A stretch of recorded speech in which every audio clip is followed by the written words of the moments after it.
Alien Romulus is a throwback to the OG Alien movie. We have a formidable female protagonist and a morally compromised android, along with a number of other crew members who spend most of the movie running through the corridors of the ship trying to get away from the monster. They're on a spaceship owned by a nefarious corporation that wants to nurture the monster with the intent of turning it into a bioweapon. And like the OG movie, the most gruesome aspect of Alien Romulus is also the most absorbing.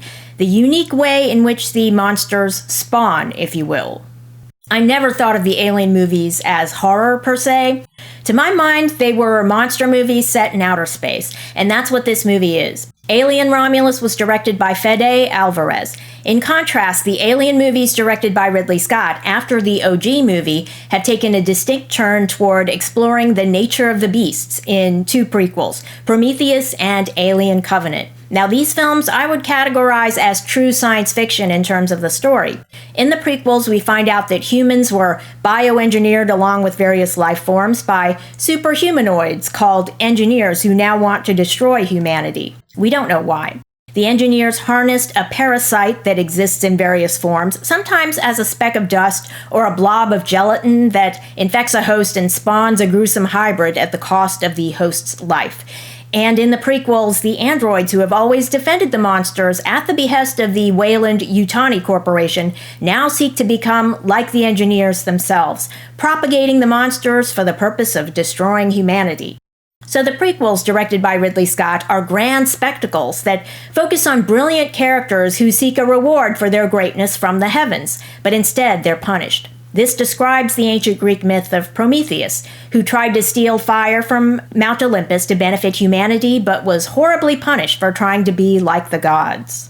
We get a very different tone in Alien Romulus. Like the OG movie, it could be viewed as suspense. Alien Romulus has much to admire about it. The cast is likable. I'll mention they're very youthful compared to every other Alien movie, and I've watched them all at this point. In Alien Romulus, the monster doesn't appear in the first 30 minutes, so that part of the movie could be right out of a teenage Disney movie. The android, looking very teenage, gets punched down to the ground by bullies. Incidentally, Disney now owns the Alien movie franchise as part of its acquisition of 20th Century Fox Studios. I don't know whether Disney's involvement affected the casting, or whether they're just reaching out to a younger demographic for this franchise, at least with the suspense films in the franchise.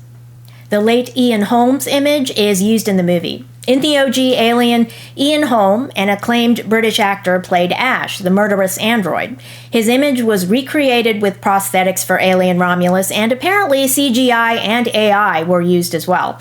I understand why the Ian Holm android was written into these scenes. They wanted a callback to the OG Alien, but these scenes in Alien Romulus don't compare favorably. The Ian Holm android here, his name is Rook, he does a lot of talking in the movie, and it looks terrible. The director also uses a lot of long lenses for filming throughout the movie, but in these scenes with the Ian Holm android, it made the prosthetic head look smaller on screen, like a toy, a talking toy. I didn't like it.